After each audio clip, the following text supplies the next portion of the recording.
Hello busy persons, it's me again, your busy moms SJ with Daddy Popo, and welcome back to our life. Change career muna tayo mga busy moms. From cleaner to kargador at truck driver real quick. We are on our way to Halifax. 4 hours drive yan. Kaya ayan, kahit 65.8 kg na ako, sangkatutak pa rin ang baon ko dahil takot akong magutom. May kanin, may tinapay, at nag-drive-thru pa nga kami sa Tim Hortons at mga unhealthy foods. Syempre, hindi naman lahat para sa akin yan. Ayoko rin kasi magutom yung driver ko. Siya kaya ang may malaking kita dyan. So, ito na nga ang kwento. Meron kaming client na maglilipat sa Halifax. So, tinanong niya si Daddy Popo if willing siyang ipagmaneho sila from Sydney to Halifax.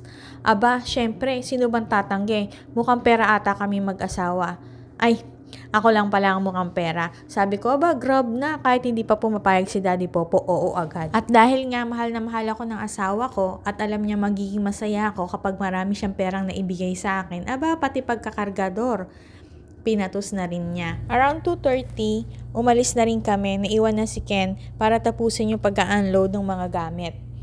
Meron kasi kami imi-meet na friend around the area. Medyo importante rin kasi.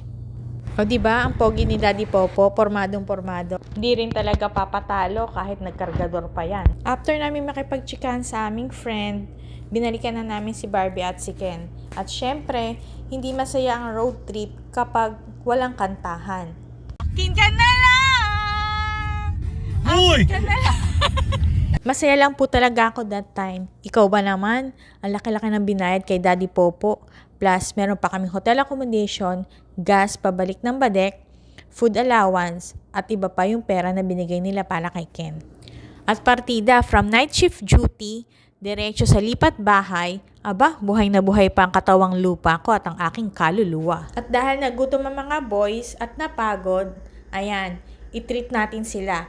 Dinala namin sila sa Eat All You Can. Pero ang totoo niyan, kami ni Barbie ang may gusto dyan. Dito sa Canada, karamihan sa mga Pinoy, hindi marunong tumanggi yan, lalo na't may magandang pagkakakitaan at marangal.